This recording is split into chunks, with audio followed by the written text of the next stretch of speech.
وہ اس چینل کے پیارے ناظرین السلام علیکم۔ سہاگ رات کو میرا شوہر ضد کرنے لگا کہ بیڈ پر بنا سفید چادر بچھائے سہاگ رات نہیں منائے گا۔ اس کو میرے کنوارے پن کا ثبوت چاہیے تھا جو کہ میں پہلے ہی کھو چکی تھی۔ میں نے لاکھ بہانے بنائے لیکن اس نے بیڈ کی چادر بدل کر سفید چادر بچھا دی، اور جیسے ہی ہم فارغ ہوئے تو یہ دیکھ کر میرے ہوش اڑ گئے کیونکہ آج میری شادی ہو رہی تھی۔ میں شادی کے لیے بالکل بھی راضی نہیں تھی۔ میں نے اپنے ماں باپ کو صاف منع کر دیا تھا کہ میں نے شادی نہیں کرنی۔ میری شادی نہ کرنے کے پیچھے ایک بڑا راز چھپا ہوا تھا۔ میں نہیں چاہتی تھی میرا یہ راز سب کے سامنے کھل کر آئے۔ میں نے اپنی ماں کے سامنے رو رو کر منتیں کی تھیں کہ پلیز میری شادی مت کرو، لیکن انہوں نے میری ایک نہ سنی۔ کہنے لگی تم ہماری اکلوتی اولاد ہو، تمہاری شادی کر کے ہم اپنے فرض سے آزاد ہونا چاہتے ہیں، ہمارے بعد تمہارا کیا ہوگا؟ یہ سوچ کر ہمیں ڈر لگتا ہے۔ شادی ایک ایسا مضبوط بندھن ہے کہ تم اپنے شوہر کے ساتھ خوشحال زندگی گزارو گی۔ میری ضد کو دیکھتے ہوئے میری ماں نے میرے آگے ہاتھ بھی جوڑ دیے تھے۔ میں اپنی ماں کو روتے ہوئے نہیں دیکھ سکتی تھی، مجبوری میں صحیح، لیکن میں اس رشتے کے لیے ہاں کر چکی تھی۔ میں دلہن بنی آج اپنے شوہر کے گھر آئی تھی۔ میری نند نے مجھے کمرے میں بٹھایا اور میں بہت زیادہ ڈری ہوئی تھی۔ مجھ پر اس قدر ڈر تھا کہ میرے دل کی دھڑکنیں تیزی سے چل رہی تھیں، میرا پورا جسم کانپ رہا تھا، میرے ہاتھ ٹھنڈے ہو رہے تھے۔ جیسے جیسے وقت گزر رہا تھا میرا ڈر اور بڑھتا ہی جا رہا تھا کہ کچھ دیر میں میرا شوہر کمرے میں آئے گا، اور یہ سوچ کر ہی میری جان نکل رہی تھی کہ پھر اس کے بعد کیا ہوگا۔ میں ابھی اپنی انہی سوچوں میں گم تھی کہ کمرے کا دروازہ کھلا تھا۔ سامنے میرا شوہر سلیم کھڑا تھا۔ اسے دیکھ کر تو جیسے مجھے لگا میرا اگلا سانس ہی نہیں آئے گا۔ اس نے ایک نظر مجھے دیکھا، پتہ نہیں کیوں اس کے ماتھے پر بل پڑے ہوئے تھے۔ وہ ابھی تک کمرے کے دروازے پر ہی کھڑا ہوا تھا۔ کمرے کا دروازہ اس نے زور سے بند کیا اور پھر سے باہر چلا گیا۔ میرا دل تو بند دروازے پر یوں ہوا تھا جیسے سینے میں تھم جائے گا۔ ابھی کچھ ہی دیر ہوئی تھی کہ میرے کمرے کا دروازہ کھلا تو میری جٹھانی بدحواسی کی عالم میں اندر داخل ہوئی تھی۔ ان کے ہاتھ میں ایک سفید رنگ کی چادر تھی۔ کہنے لگی شادی کے ہنگاموں میں بھول ہی گئی تھی، سلیم نے تو 10 منٹ کے اندر اندر مجھے مہمانوں کے سامنے ہی بے عزت کر کے رکھ دیا۔ وہ کہنے لگی اس معاملے میں بڑا ہی وہمی ہے۔ بیڈ کی چادر دیکھ کر اس نے تو پورا گھر سربر اٹھا لیا۔ فوراً سے دندناتے آیا، کہنے لگا بھابی میں نے آپ کو پہلے ہی کہا تھا کہ میرے بیڈ پر شادی کی پہلی رات سفید چادر بچھا دینا، اور اب میں کمرے میں دیکھ کر آ رہا ہوں کہ بیڈ پر چادر نہیں ہے۔ اب مجھے کیسے پتا چلے گا کہ لڑکی کنواری ہے یا پھر نہیں؟ اپنے شوہر کے منہ سے یہ بات سن کر میرے پورے جسم سے پسینہ چھوٹ گیا تھا۔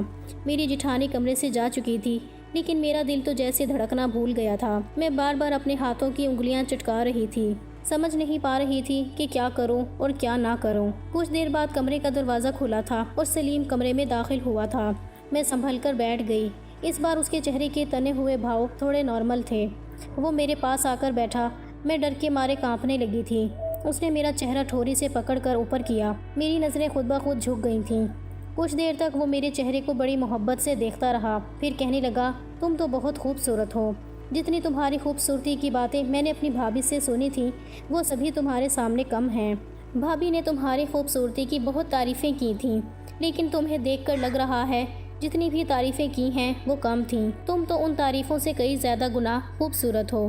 یہ کہہ کر اس نے اپنی جیب سے ڈبی نکالی تھی جس میں شاید منہ دکھائی کا کوئی تحفہ تھا۔ میرا دل اب بھی دھک دھک کر رہا تھا۔ اس نے ایک چین نکالی اور میرے گلے میں پہنانے لگا۔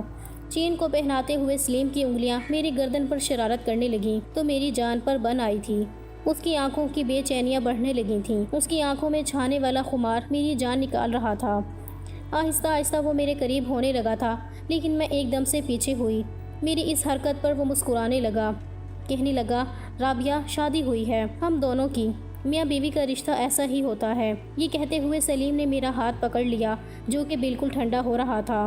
شاید آہستہ آہستہ وہ مجھے بھروسے میں لینے کی کوشش کر رہا تھا لیکن میں پوری کی پوری لرز رہی تھی۔ سلیم پھر سے مجھے سمجھانے لگا کہ دیکھو یہ ہمارے بیچ جو کچھ ہو رہا ہے یہ جائز ہے، لڑکیاں ایسے موقع پر اکثر گھبرا جاتی ہیں، لیکن میرا یقین کرو مجھ سے تمہیں کوئی بھی تکلیف نہیں ہوگی، شوہر ہوں تمہارا۔ شاید میرے کانپنے اور گھبرانے پر وہ مجھے سمجھانے کی کوشش کر رہا تھا لیکن میرے کانپنے اور گھبرانے کی وجہ کچھ اور تھی۔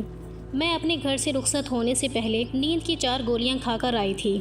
اس لیے آہستہ آہستہ میری آنکھوں میں نیند اترنے لگی تھی۔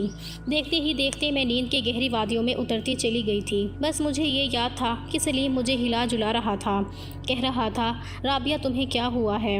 اس کے بعد میرا دماغ اندھیرے میں جا چکا تھا۔ جب مجھے ہوش آیا مجھے ڈرپ لگی ہوئی تھی اور میں اپنے ہی کمرے میں لیٹی ہوئی تھی۔ میری جیٹھانی میرے سرہانے بیٹھی تھی اور میری نند بھی میرے بیڈ کے پاس ہی کھڑی ہوئی تھی اور مجھ پر پھونکے مار رہی تھی۔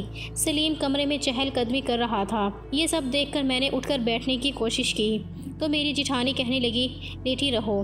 ڈاکٹر بھی کمرے میں موجود تھی۔ اس وقت مجھے ہوش میں آتے دیکھا تو کہنے لگی جیسے ہی ڈرپ ختم ہو سلیم سے کہیے گا ڈرپ اتار دیں۔ پھر اس نے مجھے کچھ میڈیسن لکھ کر دے دی اور کہنے لگی کہ انہیں استعمال میں لے آنا۔ جلدی ہی ڈاکٹر کمرے سے جا چکی تھی۔ میری جیٹھانی کہنے لگی میں تمہارے لیے دودھ کا گلاس لاتی ہوں۔ یہ کہہ کر وہ بھی کمرے سے نکل گئی تھی۔ پیچھے پیچھے میری نند بھی چلی گئی تھی۔ میں نے سلیم کی طرف دیکھا تو اس کے ماتھے پر بل پڑے تھے۔ سلیم غصے سے کمرے کے چکر کاٹ رہا تھا۔ میں نے گھڑی کی طرف دیکھا، صبح کے 6 بجنے والے تھے۔ میں ابھی تک دلہن کے جوڑے میں تھی لیکن اس نے اپنے کپڑے بدل رکھے تھے۔ سلیم پاس آیا اور مجھے غصے سے گھورنے لگا، کہنے لگا یہ کیا تماشا تھا، تم نے رات کو نیند کی گولی کھائی تھی۔ میں نے کوئی جواب نہیں دیا۔ میں نظریں چرانے لگی۔ وہ کہنے لگا رابعہ تم پاگل ہو، تمہارا دماغ تو خراب نہیں تھا۔ میں نے کہا میرے پاس کوئی راستہ نہیں تھا، مجھے معاف کر دیں کیونکہ مجھے شادی سے ڈر لگتا ہے۔ میری بات سن کر وہ مجھے دیکھتا رہا، پھر کہنے لگا تو اس بات کا یہ حل تھا کہ تم نے پوری رات ہم سب کو پریشان کر دیا۔ کوئی بھی لڑکی اپنی شادی کی رات نیند کی گولیاں کھا کر نہیں آتی۔ ہر لڑکی کی ہی شادی ہوتی ہے اور شادی کی رات کچھ نہ کچھ گھبراہٹ ہوتی ہی ہے کیونکہ وہ ایک نئے رشتے میں بندھنے جاتی ہے۔ شوہر سے اس کا تعلق کافی گہرا ہوتا ہے لیکن کوئی بھی لڑکی نیند کی گولیاں نہیں کھاتی۔ میری ڈرپ ختم ہو چکی تھی۔ سلیم مجھے پیار سے سمجھانے لگا، کہنے لگا آج کی رات کے لیے میں نے بہت سے خواب اپنی آنکھوں میں سجائے تھے لیکن مجھے لگتا ہے تمہیں کچھ وقت دے دینا چاہیے تاکہ تم دماغی طور پر اس رشتے کے لیے تیار ہو جاؤ، کیونکہ رات والی حرکت میں دوبارہ نہیں چاہتا۔ یہ سن کر میں کچھ دیر کے لیے ریلیکس ہو گئی تھی۔ میں یہی تو چاہتی تھی کہ وہ میرے قریب نہ آئے کیونکہ اس کے پیچھے بہت بڑی وجہ تھی، لیکن یہ کب تک ممکن تھا؟ وہ مجھے کتنا وقت دے سکتا تھا؟ کم سے کم 4 دن یا ہفتہ یا زیادہ سے زیادہ 1 مہینہ دے سکتا تھا۔ اس کی آنکھوں کی بے چینیاں دیکھ کر میں سمجھ نہیں پا رہی تھی کہ میں کیسے اس انسان کے مچلتے جذباتوں کو روک سکتی ہوں۔ وہ میرے چہرے کو بڑی غور سے دیکھ رہا تھا اور میں بدحواس تھی۔ نہ میرے دل میں کوئی امنگ تھی اور نہ ہی یہ شادی میری مرضی سے ہوئی تھی۔ یہ ایک زبردستی کا بندھن تھا۔ خیر میرا سارا ڈر اس بیڈ شیٹ کو لے کر تھا جو میرے لیے موت کا پیغام لے کر آئی تھی۔ اگر رات کو میں نے نیند کی میڈیسن نہ کھا رہی ہوتی تو سلیم کہنے لگا کتنی خوبصورت اور معصوم ہو۔ یہ دیکھ کر میرا دل بے ایمانی کرنے پر مجھے اکسانے لگتا ہے، لیکن خیر تمہارا خیال تو رکھنا ہی پڑے گا کیونکہ یہ میری ذمہ داری ہے۔ یہ کہہ کر وہ وہاں سے اٹھ کر چلا گیا تھا۔ کچھ دیر بعد میری جیٹھانی میرے لیے دودھ کا گلاس لے آئی۔ مجھے دودھ پلا کر انہوں نے مجھے سونے کے لیے کہہ دیا۔ میں دوبارہ سے لیٹ گئی اور سو گئی۔ میرے سسرال میں زیادہ لوگ نہیں، میری ایک نند تھی، وہ بھی شادی شدہ تھی۔ میرے جیٹھ اور جیٹھانی تھے، وہ بھی اپنے الگ گھر میں تھے، ابھی صرف شادی کے لیے اس گھر میں آئے ہوئے تھے۔ میری جیٹھانی اور میری نند کا رویہ میرے ساتھ بہت ہی اچھا تھا۔ سلیم نے 2 سے 3 دن مجھے کچھ بھی نہیں کہا تھا، بس مجھے اپنے رشتے کے بارے میں بتاتا رہتا کہ میاں بیوی کا رشتہ ایسا ہی ہوتا ہے۔ ان 3 دنوں میں یہ جان چکی تھی کہ وہ کبھی بھی استعمال کی ہوئی چیز استعمال میں نہیں لاتا۔ وہ کہتا مجھے نفرت ہے ایسی چیزوں سے جو کسی اور کی استعمال کی گئی ہوں۔ سلیم کے گلاس میں نے پانی پی لیا، لیکن میں نے دیکھا کہ سلیم نے دوسرا گلاس اٹھایا اور اس میں پانی پیا تھا۔ یہاں تک کہ ایک بار تو میں نے اس کا تولیہ استعمال کر لیا تو وہ مجھ پر ہی غصہ ہونے لگا، کہنے لگا کہ کوئی میری چیزوں کو استعمال کرے تو مجھے بہت غصہ آتا ہے۔ مجھے استعمال کی ہوئی چیزیں بالکل بھی پسند نہیں ہیں، پلیز میری چیزوں کو استعمال مت کیا کرو۔ جیسے جیسے وقت گزر رہا تھا میرا دل تھا جیسے تھم رہا تھا، کیونکہ جس حقیقت کو میں اپنے ساتھ لائی تھی وہ اتنی بھیانک تھی کہ کوئی بھی مرد اسے برداشت نہیں کر سکتا تھا۔ اور سلیم کی عادت جس طرح کی تھی، میرا دل اس وقت یہی سوچ کر کانپنے لگتا تھا کہ جب وہ مجھ سے دوبارہ اپنے رشتے کے حق کو وصول کرے گا تو اس وقت میں کیا کروں گی، اس وقت میں کیسے اپنا بچاؤ کروں گی۔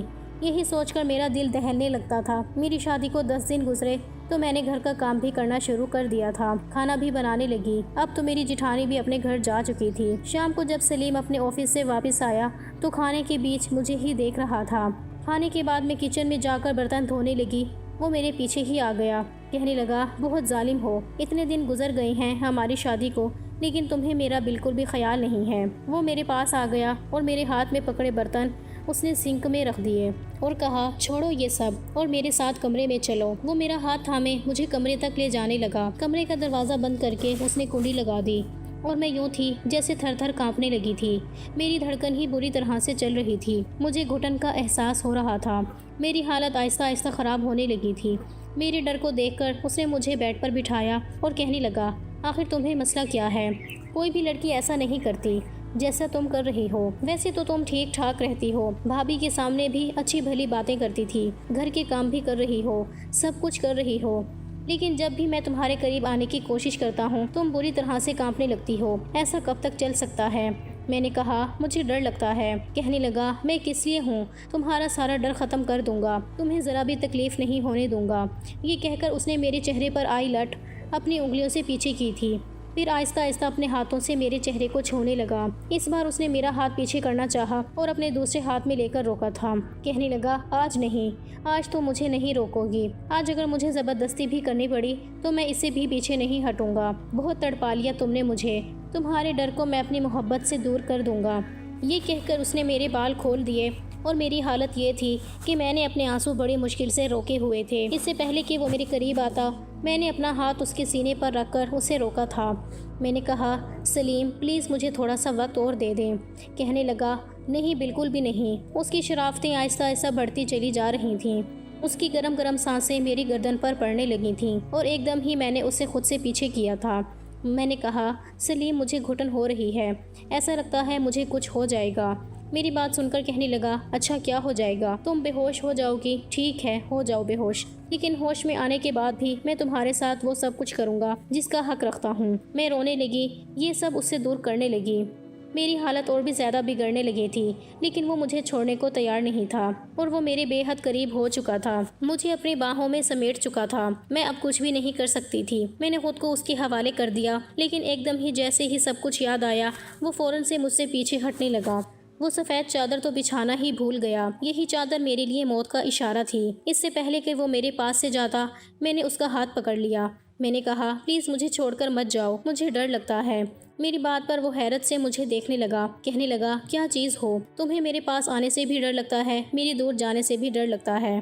ابھی ایک منٹ رکو، میں ابھی آتا ہوں، ایک بار سفید چادر لے آؤں۔ یہ کہہ کر اس نے میرا ہاتھ اپنے بازو سے جدا کیا اور کھڑا ہو گیا۔ الماری میں سفید چادر ڈھونڈنے لگا، لیکن وہ چادر تو میں پہلے ہی چھپا چکی تھی۔ کافی دیر تک وہ سفید چادر کو ڈھونڈتا رہا، لیکن جب نہیں ملی تو اس نے ٹھنڈی آہ بھری اور الماری بند کر دی۔ واپس آ کر لیٹ گیا۔ کہنے لگا سفید چادر نے تو آج تمہاری جان بچا دی ہے، پتہ نہیں بھابھی نے وہ چادر کہاں رکھ دی ہے۔ یہ سن کر میں چپ ہو گئی کہ پھر کہنے لگا رابعہ میری عادت کو اتنے دنوں میں اچھی طرح سمجھ رہی ہوگی، مجھے یہ کہنا اچھا تو نہیں لگ رہا، لیکن پھر بھی جیسا کہ آج کل کا ماحول ہے احتیاط ضروری ہے۔ میں نہیں چاہتا مجھے ایسی لڑکی ملے جو پہلے سے ہی اپنی عزت گنوا کر آئی ہو۔ یہ کہہ کر اس نے اپنے سائڈ ٹیبل کا لیمپ آف کر دیا اور سونے کے لیے لیٹ گیا، لیکن میری نیند تو جیسے میری آنکھوں سے غائب ہو چکی تھی۔ میں نے بہت کوشش کی کہ میں سو جاؤں، لیکن مجھے نیند نہیں آئی تھی۔ اب مجھ سے کہنے لگا کہ اس کا ایک دوست ہے جو باہر ملک گیا تھا، ابھی واپس آیا ہے اور اسے پتہ چلا کہ میری شادی ہو گئی ہے، اس لیے کہنے لگا کہ اپنی شادی کی پارٹی دو۔ یہ کہہ کر سلیم مسکرانے لگا۔ کہنے لگا میں نے اسے چائے پر بلایا ہے، تم چائے کا اچھا خاصا انتظام کر لینا۔ میں نے کہا جی ٹھیک ہے۔ میں نے چائے کا اچھا خاصا انتظام کیا تھا۔ شام تک سلیم کا دوست بھی آ گیا تھا۔ میں نے کچن میں سب کچھ تیار کر رکھا تھا۔ سلیم کچن میں آیا، چائے لے کر اپنے دوست کے سامنے رکھ دی، لیکن پھر مجھے بھی بلانے لگا۔ کہنے لگا میرا دوست تم سے ملنا چاہتا ہے۔ میں نے کہا میں کیوں کسی اجنبی سے ملوں، وہ آپ کا دوست ہے۔ وہ کہنے لگا کہ وہ میرا دوست ہے اور بہت ہی اچھا دوست ہے، اس لیے تمہیں اسے اجنبی کہنے کی کوئی ضرورت نہیں ہے، بہت ہی اچھا شریف لڑکا ہے۔ اس نے میرا ہاتھ پکڑا اور مجھے ڈرائنگ روم میں لے جانے لگا، لیکن ڈرائنگ روم میں جانے سے پہلے ہی اس کے دوست پر میری نظر پڑ گئی تھی اور میرے ہوش اڑ گئے تھے۔ ایسا لگا کہ جیسے زمین آسمان میری آنکھوں کے سامنے گھوم گئے تھے۔ میں وہیں کی وہیں بیٹھ گئی۔ سلیم کہنے لگا رابعہ کیا ہوا ہے تمہیں، چلو میرے دوست سے ہی ایک ملاقات کر لو، وہ تمہیں دیکھنا چاہتا ہے۔ میں نے کہا سلیم پتہ نہیں کیوں میرا سر درد کر رہا ہے، میں کچھ دیر اپنے کمرے میں آرام کرنا چاہتی ہوں۔ میری حالت کو دیکھتے ہوئے سلیم نے مجھے کچھ اور نہیں کہا اور خود ہی اپنے دوست کے پاس چلا گیا اور میں کمرے میں چلی آئی۔ میرے ڈر کی اصلی وجہ وہی تو انسان تھا، سلیم کا دوست بنا ڈرائنگ روم میں بیٹھا تھا۔ میں اٹھ کر رونے لگی۔ یہی کڑوی حقیقت تھی جسے میں بھول جانا چاہتی تھی، لیکن قسمت کو کچھ اور ہی منظور تھا۔ وقاص سے میری پہلی ملاقات ایک سٹور پر ہوئی تھی۔ ہم دونوں ہی نیو ایئر کارڈ لینا چاہتے تھے اور اتفاق ایسا تھا کہ وہ کارڈ بس ایک ہی تھا جس پر ہماری بحث ہوئی تھی۔ خیر اس نے وہ کارڈ دے دیا تھا، لیکن اس کارڈ پر اس نے اپنا نام اور نمبر بھی لکھ دیا تھا۔ جب میں نے گھر آ کر دیکھا تو اس کا نام اور فون نمبر لکھا ہوا تھا۔ کافی خوبصورت نوجوان تھا، لیکن خیر مجھے اس کی اس حرکت پر غصہ آیا تھا، کیونکہ اب وہ کارڈ میرے کسی بھی کام کا نہیں تھا۔ میں وہ کارڈ اپنی فرینڈ کو نہیں دے سکتی تھی۔ میں نے غصے میں اس نمبر کو ڈائل کیا اور اسے ڈانٹنے لگی کہ تم نے اپنا نمبر اس پر کیوں لکھ دیا، اب یہ میرے کسی بھی کام کا نہیں ہے۔ خیر یہیں سے ہماری باتوں کا سلسلہ شروع ہوا تھا، جو بڑھتے بڑھتے بہت آگے تک چلا گیا تھا۔ مجھے وقاص سے محبت ہو گئی تھی اور وہ بھی تو مجھ سے محبت کرتا تھا۔ پہلے تو ہمارے بیچ باتیں ہوتی تھیں، لیکن آہستہ آہستہ وہ میری تعریفیں کرنے لگا کہ پہلی نظر میں ہی تو مجھے بہت اچھی لگی تھی اور جان بوجھ کر میں نے تم سے بحث شروع کی تھی۔ مجھے اس کارڈ سے کوئی دلچسپی نہیں تھی، میں چاہتا تو دوسرا کارڈ بھی لے سکتا تھا۔ مجھے دلچسپی تو تم میں تھی، اس لیے میں نے اپنا نمبر لکھ کر دے دیا تھا۔ پہلے تو میرا ارادہ اس سے صرف دوستی کرنے کا تھا، لیکن میں نہیں جانتی تھی یہ دوستی کب محبت میں بدل جائے گی اور وہ مجھے بہت پیارا ہو جائے گا۔ 6 مہینے میں ہی ہمارا یہ حال تھا کہ ہم ایک دوسرے کے بغیر رہ نہیں سکتے تھے۔ ہمارے بیچ اب کسی بھی بات کا کوئی پردہ نہیں رہا تھا۔ ہم ایک دوسرے سے ہر طرح کی باتیں کرنے لگے تھے، وہ باتیں بھی جو ہمیں نہیں کرنی چاہیے تھیں۔ شیطان جب انسان پر حاوی ہونے لگتا ہے تو اس کی عقل ختم ہو جاتی ہے۔ ہمارے ساتھ بھی ایسا ہی ہوا تھا۔ آہستہ آہستہ میں بہکنے لگی تھی، اپنی راہ سے بھٹکنے لگی تھی۔ شاید یہ عمر ہی کچھ ایسی جذباتی عمر تھی۔ اس وقت میں انٹر کلاس میں تھی اور میری عمر اس وقت 19 سال تھی۔ یہ ایسی نازک عمر ہوتی ہے کہ لڑکیاں بہت جلدی اپنی راہ سے بھٹک جاتی ہیں۔ ایک بار مجھے ملنے کے لیے باہر بلایا تھا۔ میرا اپنا خود یہ حال تھا کہ اب باتوں سے من نہیں بھرتا تھا۔ میں نے سوچا کہ ایک ملاقات کر لینی چاہیے اور میں اس سے ملنے کے لیے چلی گئی تھی۔ ایک دوسرے کو دیکھ کر ہمارے جذبات ابھرنے لگے تھے، بے قابو ہونے لگے تھے۔ ملاقاتوں کا سلسلہ جاری ہو گیا تھا اور ایک بار وہ سب کچھ ہو گیا جو نہیں ہونا چاہیے تھا۔ میں تو اس دن کالج کے لیے نکلی تھی، لیکن اصل مقصد تو وقاص سے ملاقات کرنا تھا۔ پہلی ملاقات میں ہم کیفے میں ملے تھے۔ ایک دوسرے کو دیکھ کر ہمارا من نہیں بھرتا تھا، ہم ایک دوسرے کے اور بھی قریب ہونا چاہتے تھے۔ میں اس بار وقاص سے یہی کہنا چاہتی تھی کہ وہ اپنا رشتہ بھیج دیں، حالانکہ چاہت تو اس کی بھی یہی تھی۔ وہ مجھے اپنے ایک دوست کے فلیٹ پر لے گیا۔ حالانکہ اکیلے فلیٹ میں مجھے تھوڑی گھبراہٹ ہو رہی تھی، لیکن میری گھبراہٹ کم ہونے لگی تھی۔ وقاص مجھے بتانے لگا کہ میں اپنے بڑے بھائی کے پاس دبئی جا رہا ہوں، 2 سال بعد واپس لوٹوں گا اور پھر تمہارا رشتہ مانگ لوں گا۔ 2 سال میں اچھا بھلا سیٹل ہو جاؤں گا تو تمہارے گھر والے رشتے پر اعتراض نہیں کریں گے۔ وقاص کی باتیں سن کر میری آنکھوں سے آنسو بہنے لگے۔ وقاص میں 2 سال کیسے گزاروں گی تمہارے بغیر، میں تو مر جاؤں گی۔ آنکھیں تو اس کی بھی نم تھی، پتہ ہی نہیں چلا کہ میں کب روتے روتے اس کے قریب ہو گئی تھی۔ میں نے اس کے کندھے پر سر رکھ دیا اور رونے لگی تھی۔ ہم دونوں کا یہ پہلا ملن تھا۔ وقاص کی زندگی میں بھی مجھ سے پہلے کوئی لڑکی اتنے قریب نہیں ہوئی تھی اور نہ ہی میری زندگی میں کوئی لڑکا آیا تھا۔ وہ مجھے تسلی دینے لگا، کہنے لگا تم پریشان مت ہو، ابھی میرے پاس نوکری نہیں ہے اور تمہارے ماں باپ بھی بنا نوکری کے مجھے تمہارا رشتہ نہیں دیں گے۔ میں اس کے ساتھ لگ کر روئے جا رہی تھی۔ پتہ نہیں کب وقاص پر خماری سی چلنے لگی تھی اور وہ مجھے آہستہ آہستہ اپنی باہوں میں بھرتا چلا گیا تھا۔ کہنے لگا میں بھی تمہارے بغیر کیسے رہوں گا، مجھے یہ یادگار ملاقات دے دو تاکہ میں وہاں پر جب بھی اداس ہوں تو تمہیں یاد کر لیا کروں، ان حسین پلوں کو یاد کر کے دل کو سکون پہنچا لیا کروں۔ یہ سن کر میں ایک دم سے گھبرا گئی تھی اور وقاص سے پیچھے ہٹی تھی۔ میں نے انکار کیا، لیکن اس کی محبت کے سامنے بے بس ہو گئی تھی۔ میں اسے زیادہ منع نہیں کر پائی۔ آہستہ آہستہ ہم بے حد قریب ہوتے چلے گئے اور مجھے خود بھی اندازہ نہیں ہوا وہ ملاقات میری زندگی بھر کا روگ بن چکی تھی۔ جب جذباتوں کا طوفان ٹھنڈا ہوا تو میں اپنا سب کچھ کھو بیٹھی تھی۔ میں بس روئے جا رہی تھی۔ وہ شرٹ پہنتے ہوئے کہنے لگا میں تم سے کبھی بھی بے وفائی نہیں کروں گا۔ میں نے کہا وقاص مجھے ڈر لگ رہا ہے، اگر دیر ہو گئی تو میں کیا کروں گی؟ کہنے لگا تمہیں کچھ نہیں ہوگا، ابھی تم صرف انٹر میں ہو، جب تک تمہاری پڑھائی پوری ہوگی میں واپس آ جاؤں گا، بلکہ اس سے پہلے ہی واپس آ جاؤں گا، بس تم شادی مت کرنا اور میرا انتظار کرنا۔ یہ کہہ کر وہ چلا گیا تھا، لیکن وہ نہیں آیا۔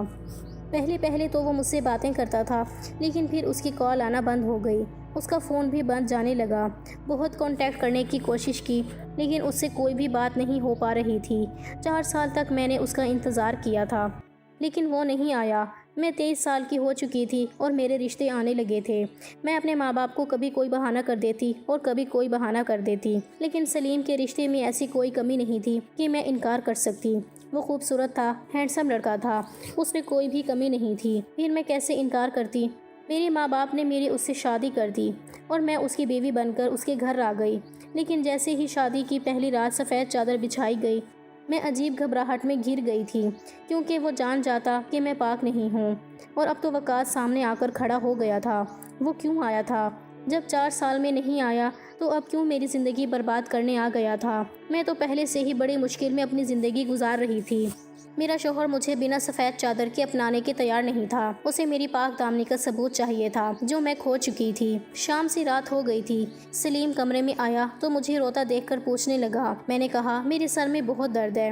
کہنے لگا چلو میں تمہیں ڈاکٹر کے پاس لے کر چلتا ہوں۔ میں نے منع کر دیا، کہا میں دوائی کھا لوں گی اور کچھ ہی دیر میں ٹھیک ہو جاؤں گی۔ وہ کہنے لگا وقاص میرا بہت گہرا دوست ہے، میں چاہتا تھا تم بھی ہمارے ساتھ بیٹھ کر باتیں کرتی۔ پھر سلیم کہنے لگا جانتی ہو رابعہ، میرے دوست کے ساتھ بہت برا ہوا ہے۔ میں نے کہا کیوں، کیا ہوا؟ کہنے لگا اسے ایک لڑکی سے محبت ہوئی تھی، لیکن اس لڑکی نے اسے دھوکہ دے دیا۔ وہ تو اس لڑکی کی خاطر پردیس بھی چلا گیا تھا تاکہ خود کو سیٹل کر سکے اور اس لڑکی سے شادی کر سکے، لیکن اس لڑکی نے اسے دھوکہ دیا۔ وہ جہاں گیا تھا وہاں اس کا ایکسیڈنٹ ہو گیا، اس میں اس کی ایک ٹانگ بھی خراب ہو گئی۔ وہ اب بھی اسٹک کے سہارے چلتا ہے۔ اس ایکسیڈنٹ میں اس کا موبائل بھی کسی نے اٹھا لیا تھا اور اسے واپس نہیں ملا، اس لیے اس لڑکی سے دوبارہ بات نہیں کر پایا۔ جس کمپنی میں اسے نوکری ملی تھی انہوں نے ہی اس کا علاج کروایا تھا۔ جیسے ہی وہ ٹھیک ہوگا دوبارہ سے نوکری جوائن کرے گا اور 4 سال تک واپس پاکستان نہیں جا سکتا۔ اس لڑکی سے وہ چاہ کر بھی کوئی بات نہیں کر پا رہا تھا، کیونکہ اس کا فون نمبر اسی فون میں تھا جو ایکسیڈنٹ کی وجہ سے وہی موقع پر کسی نے اٹھا لیا تھا۔ جب واپس آیا تو اسے پتہ چلا کہ اس لڑکی کی شادی ہو چکی ہے۔ اس لڑکی نے اس کے ساتھ بے وفائی کی، اس کا انتظار تک نہیں کیا، بس یہی بتانے کے لیے آیا تھا۔ پھر کہنے لگا تمہیں پتہ ہے میں شادی کے بعد سفید چادر کیوں بچھانا چاہتا تھا؟ میں نے پوچھا کیوں؟ کہنے لگا اس لڑکی نے محبت میں وقاص کے ساتھ ساری حدیں پار کر دی تھیں اور پھر کسی دوسرے کے ساتھ شادی کر کے خوشی خوشی زندگی گزار رہی ہے، اپنے شوہر کو دھوکہ دے رہی ہے۔ ایسی بہت سی لڑکیوں کے بارے میں نے سن رکھا ہے جو شادی سے پہلے عیاشیاں کرتی ہیں اور ان کے شوہر کو خبر بھی نہیں ہوتی کہ ان کے ساتھ زندگی گزارنے والی لڑکی پاک ہے یا پھر اپنی عزت پہلے ہی گنوا چکی ہے۔ اب میں اور زیادہ برداشت نہیں کر سکتی تھی۔ میں سلیم کے پاس آئی اور میں رونے لگی۔ سلیم نے کہا کیا ہوا، کیوں رو رہی ہو؟ میں نے اس کے سامنے اپنے ہاتھ جوڑ دیے۔ میں نے کہا سلیم مجھے معاف کر دو، میں نے بہت گناہ کیا ہے، میں تم سے اب بہت زیادہ جھوٹ بول کر زندگی نہیں گزار سکتی۔ میں نے اس کو سب کچھ سچ سچ بتا دیا۔ وہ حیرت سے مجھے دیکھ رہا تھا۔ میں نے کہا میں تمہارے لائق نہیں ہوں، میں نے وقاص سے محبت کی تھی لیکن پتہ نہیں کیوں یہ گناہ کر بیٹھی تھی۔ میں نے 4 سال تک اس کا انتظار کیا، مجھے لگا اس نے بے وفائی کی ہے، میں نہیں جانتی تھی کہ اس کے ساتھ یہ حادثہ ہو گیا ہے۔ شادی کے بعد مجھے یہی ڈر لگتا تھا کہ تم جان جاؤ گے تو تم مجھے نہیں رکھو گے اور طلاق دے دو گے، اس لیے میں نہیں چاہتی تھی کہ تم میرے پاس آؤ۔ میں تمہیں سچ بتانا چاہتی تھی لیکن تمہاری عادت کو دیکھ کر میں ڈر جاتی تھی۔ تم استعمال کی ہوئی چیزیں دوبارہ استعمال نہیں کرتے، پھر مجھے کیسے اپنا سکتے تھے؟ لیکن آج میں نے تم سے اتنی ساری باتیں کہہ دی ہیں، چاہو تو مجھے معاف کر دو، چاہو تو مجھے سزا دے دو۔ میری بات سن کر اس کی آنکھیں غصے سے لال ہوئی تھیں۔ کہنے لگا یہ کیسی محبت تھی تمہاری جس میں تم نے اپنی عزت گنوا دی؟ پھر کہنے لگا محبت اور عزت ایک ساتھ عورت کو صرف اس کا شوہر دے سکتا ہے، غیر مرد نہیں دے سکتا۔ مجھے اپنے دوست وقاص کی یہ بات بری لگی تھی کہ اس نے محبت میں ایک لڑکی کی عزت مانگ لی تھی اور ہمیشہ میں اس کو برا بھلا بھی کہتا رہتا تھا، کیونکہ یہ بات بالکل بھی ٹھیک نہیں ہے۔ تم میری محبت بن گئی تھی، شادی ہوتے ہی تمہاری محبت خود بخود میرے دل میں پیدا ہو گئی تھی۔ ہاں میں مانتا ہوں مجھے استعمال کی ہوئی چیزیں پسند نہیں ہیں، لیکن تم کوئی چیز نہیں بلکہ میری بیوی ہو۔ میاں بیوی ایک دوسرے کا لباس ہوتے ہیں اور لباس انسان کے بدن کو چھپا کر رکھتے ہیں، ان کی کمیوں کو، عیبوں کو چھپا لیتے ہیں، اس لیے میرا فرض ہے کہ میں تمہارا یہ عیب بھی چھپا لوں۔ یہ کہہ کر اس نے میرا ہاتھ تھاما تھا۔ میں تو پتھر کی بن گئی تھی، میں سوچ بھی نہیں سکتی تھی کہ سلیم کا دل اتنا بڑا بھی ہو سکتا ہے۔ بس 1 منٹ لگا تھا، میرے دل میں اس کی محبت وقاص سے بھی کئی گنا بڑھ چکی تھی۔ وہ چاہے جانے کے قابل تھا، وہ مجھے معاف کر چکا تھا، اس نے وقاص سے دوستی ختم کر دی تھی۔ اس کے بعد وقاص کبھی ہمارے گھر نہیں آیا تھا، نہ ہی سلیم نے کبھی اس کا ذکر کیا تھا۔ میری شادی کو آج 6 سال ہو چکی ہیں، ہمارے پاس ایک پیارا سا بیٹا بھی ہے۔ سلیم نے کبھی مجھے میرے ماضی کے حوالے سے تانا نہیں دیا اور میرا تو یہ حال ہے کہ میں سلیم کی دیوانی ہو چکی ہوں۔ اس کی زبان سے نکلا ہر لفظ میرے لیے حکم کا ستانہ رکھتا ہے۔ اصل محبت وہی ہے جو اپنے شوہر سے کی جاتی ہے، کیونکہ وہ آپ کو محبت کے ساتھ ساتھ عزت بھی دیتا ہے۔ دوسری محبتوں کی طرح محبت کے بدلے عزت نہیں مانگتا۔ خدا کے لیے اپنے شوہر سے محبت کریں، نہ کہ غیر مرد کی 4 محبت کی بھری باتیں سن کر اپنی عزت کو داؤ پر لگائیں۔ دوستو، ہماری کہانی کیسی لگی ضرور بتانا۔ کہانی کو لے کر اپنی رائے ضرور دیا کریں۔